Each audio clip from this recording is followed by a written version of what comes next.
तो पिछले एपिसोड में हमने देखा कि ब्लैक सेट की वांग ने अपने साथियों के साथ मिलकर किंगयू और उसके साथियों को रास्ते में ही रोक दिया था। जिसके बाद मिस्टर वांग किंगयू से कहता है कि उस यिन यांग ड्रैगन पिल को मेरे हवाले कर दो, मैं तुमसे वादा करता हूँ कि मैं तुम्हें यहाँ से जिंदा जाने दूंगा। लेकिन मिस किंगयू काफी ज्यादा एटीट्यूड के साथ कहती है कि आखिर तुमने ये सोच भी कैसे लिया कि तुम यहाँ पर मुझे और मेरे साथियों को हरा सकते हो। जो सुनकर हम देखते हैं कि मिस्टर वांग काफी ज्यादा गुस्सा हो गई थी और इसी वजह से उनकी बॉडी से एक रेड कलर की गैस रिलीज हो जाती है। अब आगे तो नेक्स्ट एपिसोड बिल्कुल उसी सीन से शुरू होता है जहां हम देखते हैं कि ब्लैक सेट के उन सारे सोल्जर्स ने वो गैस अपनी बॉडी के अंदर इनहेल कर ली थी। इस गैस को इनहेल करने की वजह से ये लोग पहले से काफी ज्यादा खूंखार हो चुके थे। जिसके बाद हम देखते हैं कि इन लोगों ने मिलकर हेवनली स्नेक सेट पर अटैक करना शुरू कर दिया था। यहाँ साथ ही साथ इस फाइट के दौरान हमें ये बात भी अच्छे से मालूम हो जाती है कि वो सोल्जर्स पूरी तरह से बेहोशी की हालत में है, यानी कि उन लोगों को चोट और दर्द का एहसास नहीं हो रहा, जिसकी वजह से वो लोग किंगयू के आदमियों पर बहुत ही बुरी तरीके से भारी पड़ रहे थे। ये देखकर मिस किंगयू काफी ज्यादा परेशान हो गई थी कि तभी मिस्टर वांग कहता है कि देख लिया तुमने अपने गुस्से का अंजाम, अभी भी तुम्हारे पास मौका है, अगर चाहो तो तुम उस पिल को मेरे हवाले कर दो, मैं तुम्हारे बाकियों के साथियों को जिंदा छोड़ दूंगा।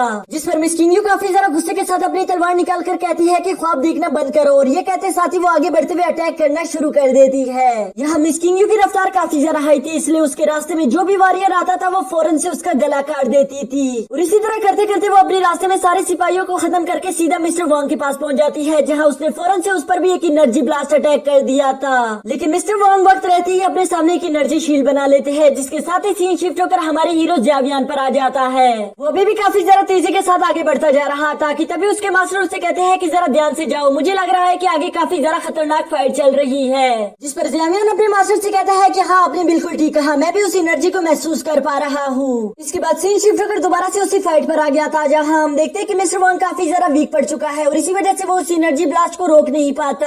यहाँ उस एनर्जी अटैक की वजह से हम देखते हैं कि मिस्टर वांग काफी बुरी तरीके से घायल हो चुके थे। जिसके बाद मिस किंगयू उसके पास आकर उसे कहती है कि फाइट से पहले शायद तुम कुछ कह रहे थे।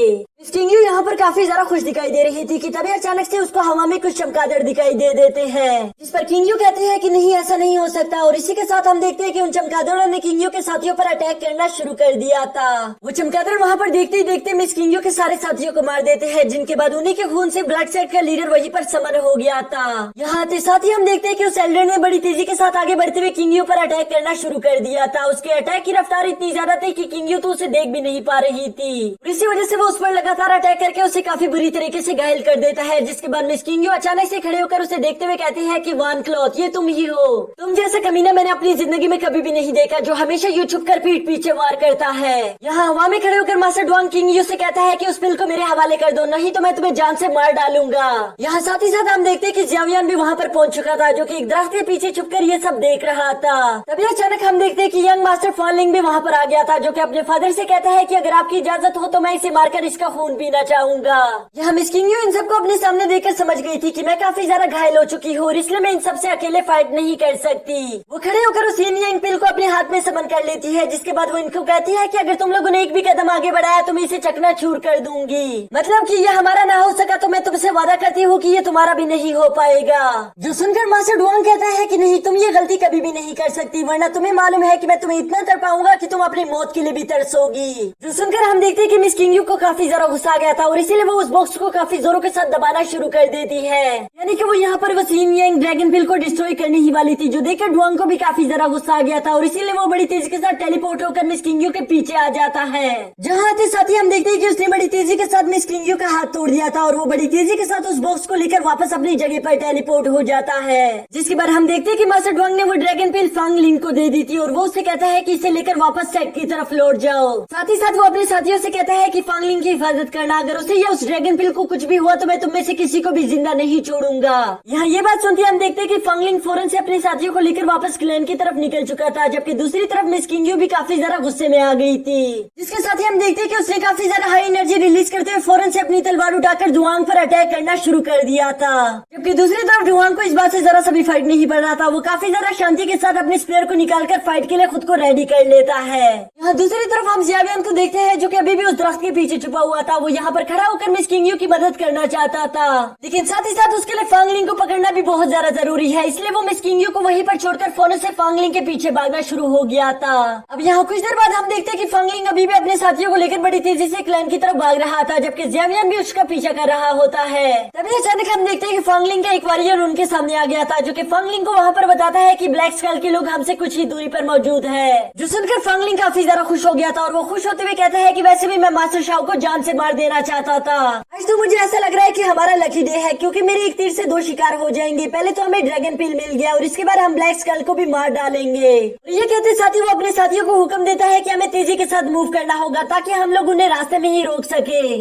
सुनकर मास्टर वांग पहले तो उसे रोकने की कोशिश करता है कि ऐसा मत करो, हमें मास्टर ने इस यिन यांग पिल को सेफली लेकर जाने के लिए कहा था। लेकिन फंगलिंग उसकी कोई बात नहीं मानता और वो उससे कहता है कि ये मेरा काम है तो इसलिए तुम इसे मुझ पर ही छोड़ दो। जिस पर मजबूरन ही मिस्टर वांग को फाइट करने के लिए आगे जाना ही पड़ता है, जबकि पीछे बैठा जियावियान सोच रहा था कि फंगलिंग कितना ज्यादा लालची इंसान है। लेकिन चलो इसमें भी तो हमारा ही फायदा है, वो लोग जैसे ही आपस में फाइट करके कमजोर हो जाएंगे मैं उन पर अटैक करके अपनी चीजें हासिल कर लूंगा। और इसी वजह से हम देखते हैं कि जियावियान ने भी फंगलिंग का पीछा करना शुरू कर दिया था और आखिरकार वो उस फाइट वाली जगह पर पहुंच भी जाता है। यहाँ उसके पहुंचते साथ ही हम देखते हैं कि फंगलिंग और उसके साथियों ने मिलकर ब्लैक सेल के सारे आदमियों को मार दिया था, जिसके आखिर में फंगलिंग काफी ज्यादा बेरहमी के साथ मास्टर शाओ को भी जान से मारने लगा था। यहाँ मास्टर शाओ डर के मारे कहता है कि तुम मुझे नहीं मार सकते, अगर तुमने मुझे गलती से भी मार डाला तो ब्लैक स्कल वाले लोग तुम्हारे पूरे क्लैन को खत्म कर डालेंगे।